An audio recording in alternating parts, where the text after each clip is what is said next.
that all businesses operating in the country are duly registered and monitored. I am ILE EMEJE. On this special edition, we are going to take our time to enlighten us in detail on how you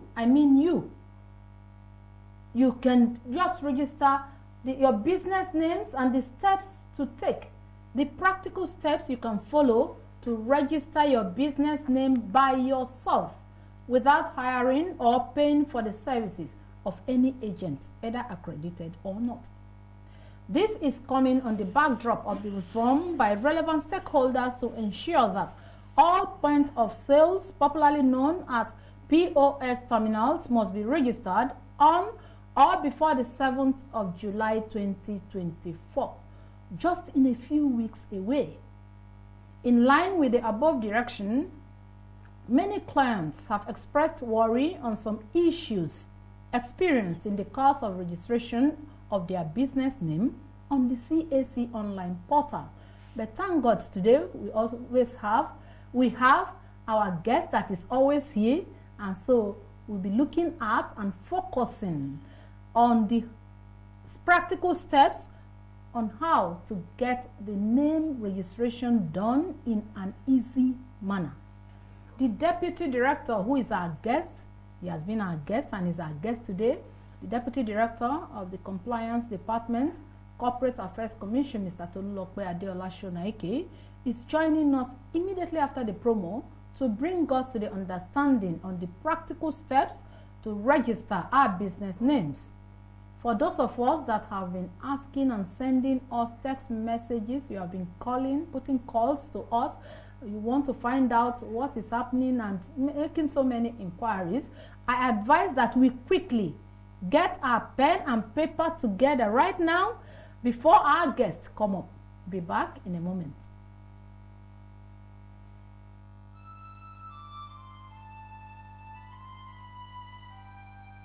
We are a nation blessed with people of diverse cultures, religions, languages, and opinions. It is ironic that we are now being ripped apart by our greatest strength, our diversity. We have allowed intolerance, insensitivity, bigotry, and nepotism to blind our vision of the greatness we can achieve working together as one. We may not have the same culture, nor religion, nor language, but we all belong to the same nation by the divine will of God. We did not choose to be Nigerians. Nigeria chose us. This nation is our divine heritage, and if we open our eyes, we would realize that what divides us pales in comparison to what unites us. And by the comparison and conciliation of our differences, we will grow until our differences disappear. Our unity cannot be willed by mere declarations, nor do we get unity by ignoring the questions that beg for answers. We must celebrate our diversity and debate our differences without fracturing our unity. Our strength is not in our numbers, but in our unity, because even the weak become strong when united. Nigeria unite. This message is brought to you by Abuja Broadcasting Corporation, owners and operators of ASO Radio 93.5 FM Abuja, ASO Television DSTV Channel 392, Star Times Terrestrial Channel 127, Free TV Channel 507, People's TV Channel 285, and UHF Channel 38.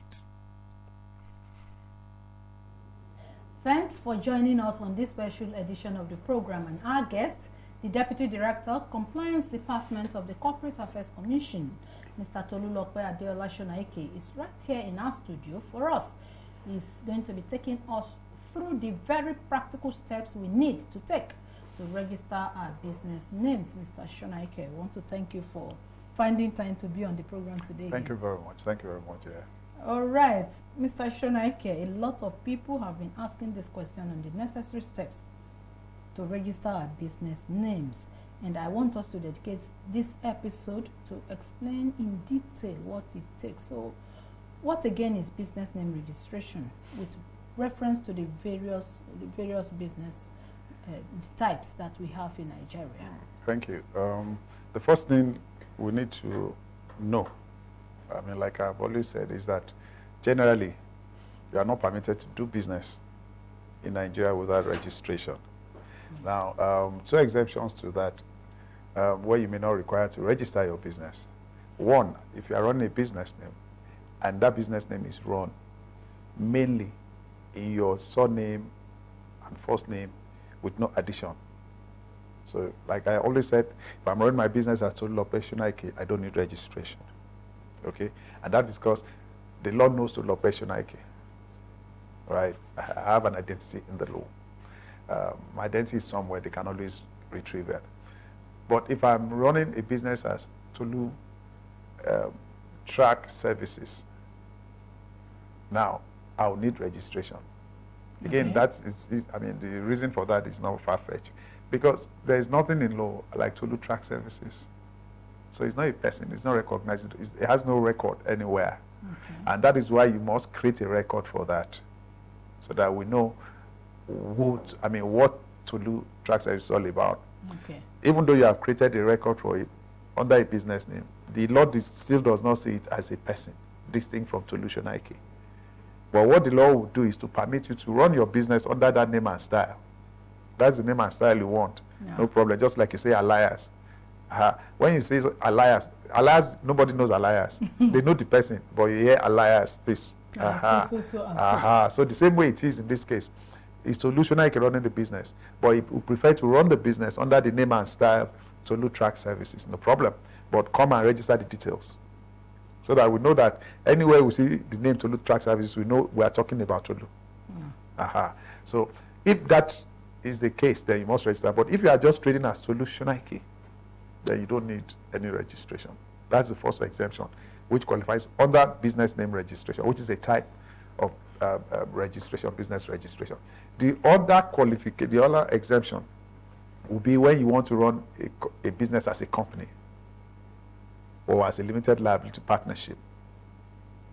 Right? Now, those exemptions will apply only to foreign companies or foreign limited liability partnerships who want to run business, do business in Nigeria. The law generally is that whoever wants to do business as a company or limited liability partnership in Nigeria must be registered as such, must be registered as a company or a limited liability partnership. The only exception will be where you have been exempted from registration from incorporation under the same law. That's Companies and Allied Matters Act 2020. And the power to exempt you resides with the Minister. Minister of Trade and Industry. Yes. And there are procedures for that. There's a framework already in place for that. You know, there are conditions that will qualify you.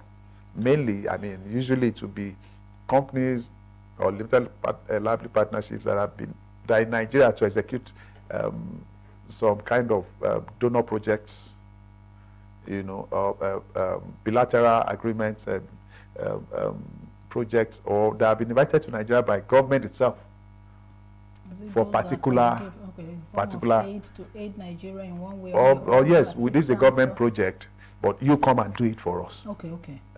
So you must be invited by the government, either of federal, state, or even local. You know, if you are there, or technical partners, consultants who have also been invited to come and provide such a technical assistance for a particular project. You know, those are the kinds of companies usually, you know, that will, or maybe a foreign-owned company, foreign government-owned company coming to Nigeria, or companies coming at their instance to come and do something that we have agreed, maybe a treaty agreement and all of that. Those are the exemptions. So, having said that, to do business in Nigeria under the Companies and Allied Matters Act, there are 4 arrangements, 4 types. Even though the Company and Allied Matters Act regulates 5 arrangements, the last of that 5 is not for business, in the sense that it is not for making profit and you are distributing to the members. Almighty angels. Thank you. That's exactly, that's to promote social objects, you know, humanity, humanitarian, charitable, and all of that. So you find that they are not giving returns to their promoters, in terms of dividends or money. The returns that their promoters enjoy is that they're able to give back to society, through these charitable works, Now, the four that are for business, the first of them is a company. You want to do business as a company. Right. Now, a company in law is different from the promoters. So a company itself is a person. Once you have been incorporated as a company, then that company itself becomes a person, an artificial person. Right? A legal person. It's different from an individual. The definition of a person in law means both natural and artificial persons. Natural is you and I, the individual. We were born as persons. Yes. So we are naturally persons. But the artificial persons are arrangements by... right. But the other one, you give birth to an organization. Yeah. So it's an arrangement that is recognized under the law and that has the backing of the law to be so recognized. So when constituted and they are certified as registered as companies, they have the same powers that you and I as ordinary persons, natural persons have. They can, so to say, marry by amalgamation, by mergers and all of that. But they can merge, okay, and then two shall become one. They can do that. They can also buy land like you can buy your name. Yeah. They can own properties in their names like you can own your own. Yeah. They can be sued as you can be sued. They also can sue as you can sue. So all those privileges that are incidental to a person also avails them. That is a company. Now, companies must either be limited by shares, right, or limited by guarantee. Those are the two kinds of companies you have. Then you have companies that are unlimited. When we talk about limitation, it means liabilities of the promoters, of the shareholders, of the members, right? In case this company has a problem tomorrow, what is my liability? What's my obligation to it? So when you have shares, they now share it among all of you. Whatever number of shares you have taken is what you must make good to the company. You must pay for those shares. Yeah. If you have not paid for it as at the time the company is having challenges, maybe it's going to winding up, you must pay it. So that's why they call it liability. So, but you now agree that this is the limit of my liability. There are companies that have unlimited liability. Those ones, they have shares. They have shares for their members too, but they have no limit to their liabilities. That means when anything happens, the law can actually come against their own personal property to settle the debts, right? Now, those are for high-risk investments. So people are not comfortable coming to join you. So you want to assure them that, don't worry, this thing will run fine. We are the promoters. Our liabilities are unlimited, so no problem. We'll cover your loss anyhow, right? So then you have the ones that are limited by guarantee. In this case, there are no shares. Now, but the members will undertake to guarantee particular amounts that they will pay to the company in case the company is being wound up. Now, that kind of company is not for profit for its members.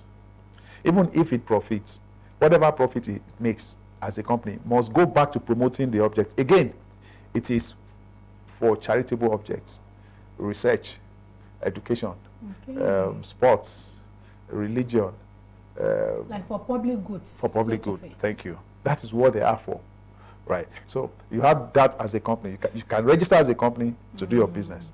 You can also register as a limited liability partnership. Now, the limited liability partnership is a form of partnership that allows its partners to limit their liabilities, just like a company. Okay. Ordinarily, general partnership, there's no limitation of liability, right? Yeah. But now the law has introduced the limited liability partnerships. There are businesses that want to carry on as partnerships, but they also want to enjoy the privileges that a company enjoys. We want to carry on as partnership, but want to limit our liability, our exposures and risk. The law allows that. So you now have a limited liability partnership where you have what you call designated partners and the general partners, right? Now, the designated partners are what you regard as directors in a company. So in the limited liability partnership, they are actually responsible for the day-to-day management of that partnership. So they play the role of directors in the partnership. If anything goes wrong by way of statutory compliance, contraventions, defaults, they are the ones who will penalize. Just the same way we penalize directors in the case of companies. So it's a partnership, but it enjoys some similarity with companies, right? And then you have, of course, the other similarities that enjoys like any other partnership. You can carry on business as that. Now, these two are body corporates. The limited liability partnership is also in law seen as a person, right? It's a corporate body. It's different from the partners, right? So anything they do, you can sue them.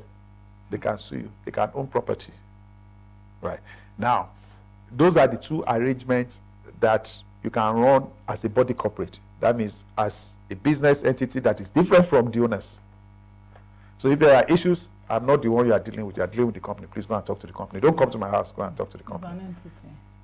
Now, you have two others that are not body corporates, are not corporate bodies.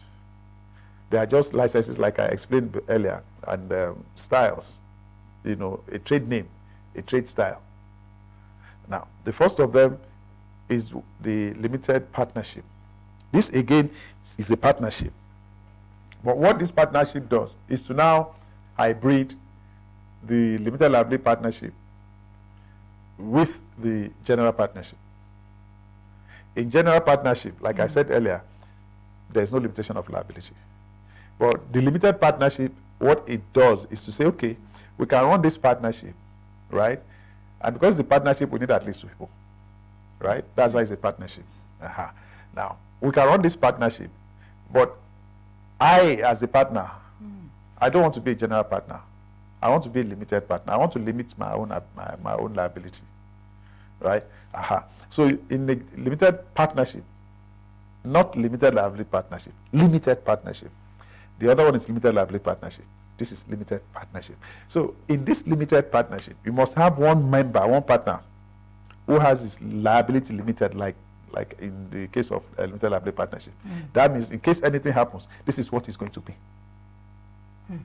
Then you have another partner whose liability is not limited. That person is called the general partner. Now, in the case of a limited partnership, it is the general partner that runs the business. The limited partner only comes in, I have money, let's join together, I'll add it to yours if you have, and we'll run this business. So you'll be running the business. I'll stay out of it.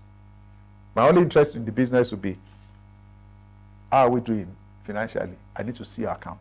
Yes. I have a right to that because I put money in it. You have to be accountable. Right. But anything beyond that, I as a limited partner should not be involved. Okay. Once I step into the management of the partnership, I lose my cover as a limited partner. I become unlimited for as long as I'm involved in that business, in managing it. Why I have limitation is because, say I want to limit my exposure, fine. So you leave me to run the business. I'll leave you to run it. You take all the risk. But the moment I start getting involved and asking you, how do you run this business? You have to do this. No, this is not what we do. That means I'm taking over. Then we share the risk. You know. So that's the philosophy, the principle behind one limiting the liability for one and having the other one unlimited. Now that is another form of business to run. Then the last form is what people know generally, and is the most common, is the business names. Is the most common. Is the most common. That's true. Is the business names. Now, all the small businesses, mostly the pure water business, the hairdresser business, the tailoring business, and all, mostly are run as business names. Right? Now, I explained earlier that a business name does not confer legal personality. By that, I mean it does not create a legal personality. You know, just like the limited partnership, it is not different from the promoters or the promoter. Yeah. So it's just the promoter or the promoters running this business under this name and style, under this alias.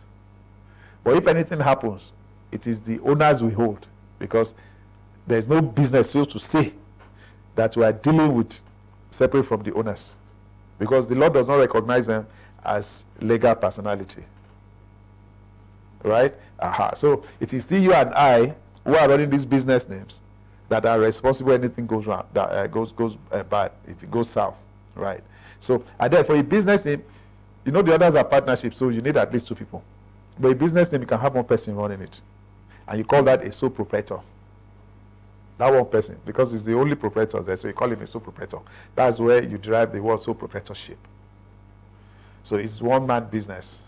Then you can have more than 1, in which case you now have partners, you know, to run the business. So those are the 4 forms of businesses that are available for you under the Companies and Allied Matters Act. Okay. Like I said, the 5th kind of arrangement under the Act is not for business. It is to promote social good. Not for business in quotes. Yes. Yeah, you call them non-governmental, not for profit. All things being equal. You shouldn't do business under that name. But there's nothing stopping you from investing your funds in business to raise money, to grow those funds so that you can get whatever profit you now make from that investment, you bring it back to the business. I mean, to your NGO. You don't share it. Right. For instance, we have a lot of churches and maybe even mosques who have printing press, the registered printing press, the registered bookshops as companies. You understand? Yeah. Some of them even have, I'm aware that some of them have, what do you call MFBs? Microfinance banks? They have all of that. You know, now they run these businesses. They don't run it in the name of the NGO or in the name of the church.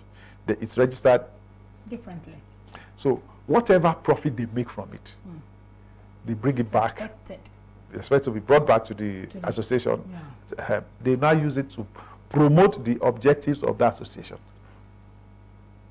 It shouldn't be shared among the trustees or among the members of the association as profit, as dividend. No. What if they decide to share some level of commission too? They shouldn't share anything, because once they do that, they are violated the law. Managers of the NGO. Those who are not, if you are employed, if you are an employer of the NGO, they must pay you salary. Okay. That's fine. That one you must get your salary. But the trustees shouldn't get any salary. They shouldn't. But if as a trustee I provide service to you, a professional service, I deserve, you pay me for that. You have to pay now. Pay the wages. If as a trustee, pay the you use my, maybe you need an office in Lagos and the rents are so high, and I happen to have a house around the place you want your office, right? As part of my own contribution to the association, I can say, you know what, you are supposed to be paying 25 million, right? In that neighborhood. Okay, I have a property in that neighborhood. Just let's pay 15 million, that's fine. So you must pay me my rent. Of course. So those are the exceptions. Then if you have meetings and all of that, you want me to come to meeting, yeah, you're allowed to pay allowances for me to attend the meeting. And if I spend anything, you should give me my money back. Right? But I shouldn't be making profit from the association or the activities of the association, no. Okay, after our last discussion, we have received so many calls, text messages, and on our feedback and on the practical steps to the registration of these business names. Okay. I want to believe that the portal which you as CAC introduced, a business name portal introduced by your commission, is functional. But again, a lot of people, a lot of your clients have come up to complain that it is not very easy for them to access this portal. What can you say on this? Okay. To ease registration, don't forget that before now, before 2017, 2017 thereabout, the process for registration of businesses at the Corporate Affairs Commission was fully manual. You have to come, generate your, bring your documents, physical documents, you submit them. Yeah. You take those documents to FRS, Federal Inland Revenue Service, if you are a company. Because if you are a company and you are creating shares, you must pay duties on those shares. If you are increasing shares, you must pay duties on those shares. If you are borrowing money, using the properties of the company, you must pay duties. So you have to go to carry all those physical documents to FRS. They will stamp it. You don't bring the copies that we need at the CAC and come and file. We'll go through all the physical, blah, blah, blah. And then when we are done, you will come and collect your certificate. It don't matter where you live, you must come and collect it. Now, that was the process. That was the process up until about 2017, when we decided to, you know what, the registration process, can we just see how we can ease it? Even if people must come, let's reduce the coming to maybe once to come and pick up their certificates. So we started. Before that time, name availability was already. You didn't have to come to submit papers on that. You could submit it. We'll treat it online. You know. So now when I extended it, we said, okay, after name availability, can they just continue the process online? Yes. You know, and then we continued like that, and every process leading to the generation and printing of certificate was electronic, was online. Yeah. You only needed then to come to the office to pick up the certificate. Then we didn't have electronic certificates. Yeah. So you indicate when you're submitting your application, which of our offices in the States where you want to pick up your certificate. After the process is completed. Yes. So once you indicate that this is where the office, in this state office that I want to pick up my certificate, when the certificate is ready, it's generated centrally from Abuja, right? Yeah. But it will be routed to that state office electronically, and the state office will print it. So you walk in there, you submit your original document that you uploaded to us. Yeah. We compare to be sure that it's the same thing with what we have in the system, that you have not, after uploading, gone to alter anything. Once we are satisfied that it's the same, we collect that original document, and then we give you your certificate. And the certified true copy as generated from the electronic documents you submitted, right? So then we will still create, after that, we'll still create physical files for you with the CAC. Now, this went on until CAMA 2020 came. CAMA 2020 came into force 7th of August 2020. Yeah. But the implementation did not start until the first working day of 2021, which was 4th of January 2021. So between that 7th of August and 4th of January, what we did was to go back, look at the company registration portal that we're using. That is the name of our portal, the application for electronic registration, and say, look, this was built in accordance with the requirements of CAMA 1990. CAMA 1990 no longer exists. We now have CAMA 2020. CAMA 2020 has introduced a lot of new things. Yeah. Requirements, has been amended. Yes, reforms and all of that. What we have been using, which was tailored to deliver CAMA 1990, can no longer deliver CAMA 2020. We certainly not deliver CAMA 2020, the mandates. So we had to go back, look at, do a gap analysis. What is still relevant on the CRP? What do we need to upgrade on the CRP? What is totally absent on the CRP? Right? Yeah. Which the law now requires. So we had to do all of that and then update it to meet the requirements of CAMA 2020. So since 3rd of January, we deployed on the 3rd of January, so that by the time people get back to work on Monday, 4th, everything was running. In fact, we tested the first application on the night of that 3rd of January. We were in the office for 3 days and nights, not sleeping. So we tested and we were sure that it generated certificate for that entity. So we're good to go. By 4th, when work resumed of January 2021, we're set to go. From that date, you can initiate your company registration, your business registration, whether business name, liability partnership or limited partnership, or incorporated trustees at that. On your own. From anywhere in the world. So it's not just in Nigeria, from anywhere in the world. You can initiate it right from the process of reserving the name through getting it registered, through generating your certificate. You can initiate it. We'll look at it. We'll treat it. Once it's ready, the electronic certificate will be sent to you. You can print it on whatever kind of paper you want to print it. The paper does not determine its genuineness. What determines its genuineness is what we have built into it, which is the QR code, the quick response code. Now, what that code does for you, if you have a scanner, is to let you know whether this company is genuinely registered with the CAC or not. If it is genuine, that certificate, if what you have printed is genuine, that code is genuine, it will give you the basic information about the company. Once you run it, immediately it gives you the basic information. The name of the company, when the company was registered, what is the RC number of the company, the registered address of the company, okay, and then the status of the company. Even the persons you can control, you will see there. Other information, it won't tell you. okay. Other information will be by paid service. So since that time till now, that's what we have been running, right? Now, for you to register your business, in Nigeria, you must have an account. That's the first step. I want us to look at it step that's the by first step. You must create an account. The first step is to register, to obtain approval for the name. Okay. That is the first step. You want to do business, we're interested. What name do you want to do business by? Why is that interest? There are some names that are not allowed, right? There are some names that are allowed, but with the permission of the commission. Okay. Names that are repugnant to public policy are not allowed. For instance, I will not, the commission will not, for instance, approve such a name as Bandits Operations Nigeria Limited. That's too heavy. That's scary. 419 International. It doesn't matter that your name, your address is 419, number 419.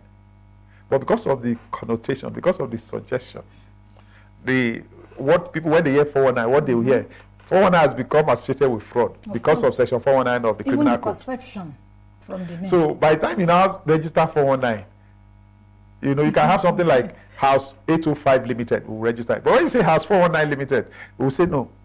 Because, yeah, your business may be genuine, but what it is connoting, right, it's fraudulent. Yeah. God forbid that tomorrow we register it and tomorrow you actually go and perpetrate fraud with it. Then the question will be, shouldn't you have known that this is 419 address? so such names are not even, you can't repair them. Okay. We won't allow them. But when you have names, for instance, that conflict or that are similar to some other names, we can tell you, go and amend it so that people see the difference between the two. They don't mistake them for each other. Yeah. You know. So, and then if it's the name of a company, if the company wants you to use it, it will give you an approval in writing that they don't mind you using it. But the other condition is that that company must start to wind up. Two of you must not exist together. Right? So you find that there are restricted names, there are prohibited names. Right. That is why you must submit your name to go through this test. Right. Now, to be able to do that, to do anything, like I said, there must be an account. It must be through an account on the portal. You have two types of accounts. You have the accredited user account, which is what all these agents people contact use. Now, that account is reusable. What that means is that you can use it, you can use it to procure services for people over and over. Yeah. Right? So it's seen as a professional account. That is a business account. They use it to help people to register. Then the other account is what we call the public user account. Now, the public user account was introduced sometime in 2017, 18, about that same time. When we said, okay, you know what, let's move online registration forward. What does it do? What it does is to afford the owners of the entity they want to register, right? To afford them the opportunity, the privilege to register it by themselves without incurring costs. You know, when you use the other account, if you are not a lawyer, a legal practitioner, if you are not a chartered accountant, if you are not a chartered secretary, you cannot create the accredited user account. These are accounts that are created by professionals that CAC would have verified that, yes, indeed you are a lawyer, indeed you are a chartered accountant, you are a chartered secretary, because to create it, you must give us proof that you are one of these. Right. So when you go to them, they are providing professional services, they will charge you fees, professional fees. Those are the things that add up to the official fee, and then people will now say, the cost of registration is high. So at that time, one of the core pursuits of government was easing business registration in Nigeria. And one of the challenges, one of the areas that people complained about was the high cost. That it was expensive. Yeah. If you ask the average person, how much does it take you to register business names, not even company? Yeah, for 35,000, 40,000. Meanwhile, at that time, the only amount that CAC collected was 5,000. Wow. right? If you say for a company, how much? They say 60,000, some 800,000, I mean 80,000, 100,000. For a company with share capital of 1 million and less. Meanwhile, the only amount that comes to CAC, then, even till date, will be just 10,000 naira.